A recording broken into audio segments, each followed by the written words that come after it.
did you think of yourself as a writer? You may not have had the courage to say... No, I didn't think it needed courage. It's just I didn't think of myself as being particularly important.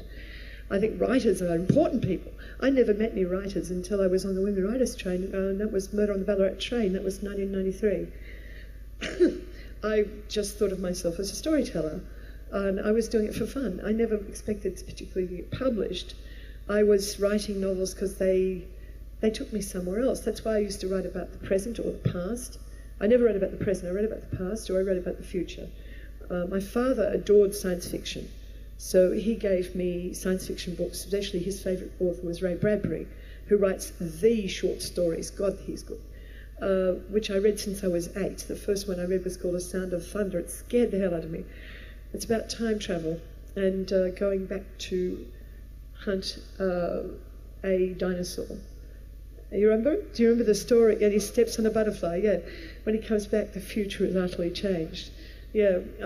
Anyway, so my father adored science fiction. My mother, on the other hand, loved history. So I just read everything. And both my grandparents had totally different tastes. And I just read everything. I read 3-volume novels by Mrs. Florence Barclay called The Rosary, which I don't recommend. And, everything that was around. So I never thought of myself as a writer. I just wrote a lot. The first sentence I wrote down was called "The world is round and spins in space," which I thought was deeply significant. And I realised that someone could read that and know that incredibly important fact without me being there. There's a Kipling story called How the Alphabet Was Made, which is in the Just So stories, which I absolutely recommend for that feeling. I know one of the interviews with you that I did read, it was one of those questions, what proudest moment, and the answer was one of my proudest moments was when I held my first book in my hand. Mm-hmm. I slept with it under my pillow for a week in case I imagined it. That's right. What a beautiful idea. Yeah. I kept slipping my hand under my pillow to see if that book was still there. But my first published book was Cocaine Blues, and that was 1988. I wrote that. I was anxious. I just wrote books for fun. So I wrote lots of books when I had to get into law to come and, I was horrified when I was 14 that 3 of my classmates went to jail or went to juvenile detention because their fathers none of their families could afford a lawyer. So I decided at that point that I just have to do it for them. So that's a very good age to mount your white horse, mare. And so I did. And that meant I had to get into law, which meant I had to work very hard because I was doing it from Maribyrnong High School, which wasn't as easy as it looks. And so I did that. I got into university. I was very fortunate because my teachers went on strike for 3 months of my final year. So instead of reading the bit of Chaucer I was supposed to be reading, I read all of Chaucer. I could recite most of it. And I actually did a 3rd-year English paper on the Chaucer I read. And I did all my art subjects. I did very well in all of my art subjects because I didn't have to go to school. And I got into university, and I was doing various art subjects as well to stop myself from dying of boredom doing law. Some of it's really interesting. The rest of it could put paint to sleep. Whole freestanding bodies of water would be slumbering. I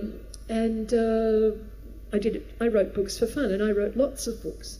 I did some history research at university about, and in 1740 in England in St Albans, and wrote 8 novels about the Highlandmen I found in the records. I just like writing books. Those novels unpublished? Or? Yeah, of course, yeah. They're not terribly good. I was learning how to write a book. Learning to write a novel is a physical skill, like learning to swim, learning to make love, learning to ride a bicycle. You have to learn how you do it. Nobody does it the same, fortunately. Nobody does it the same. Anyway, everybody does this sort of thing differently. And it's a physical weight. Darcy Nyland said, "I've just finished a novel and I feel like some kind stranger's removed a sack of rocks off the back of my neck." And that's a bit what it feels like. Even however fast you write, and I write very fast, it's still, it's exhausting, it's tiring, and it's the sort of circus trick, whereas if you're juggling a chainsaw, an orange, a bowling ball, a ferret, and you do it really well. If it works, it's gorgeous. If it doesn't work, it's really loud and messy. So it requires learning how to do it. It's just like any other physical skill. It's much more like a physical skill than other sorts of writing.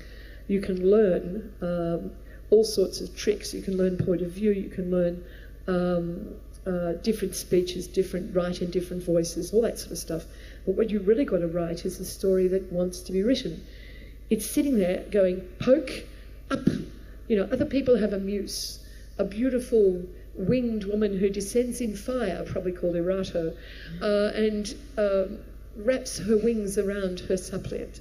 I have a very old lady with a punitive bun with pins in it who pokes me in the middle of the back with a specially sharpened forefinger at 3 o'clock in the morning and says, get up, lazy thing, write down that book, do it now.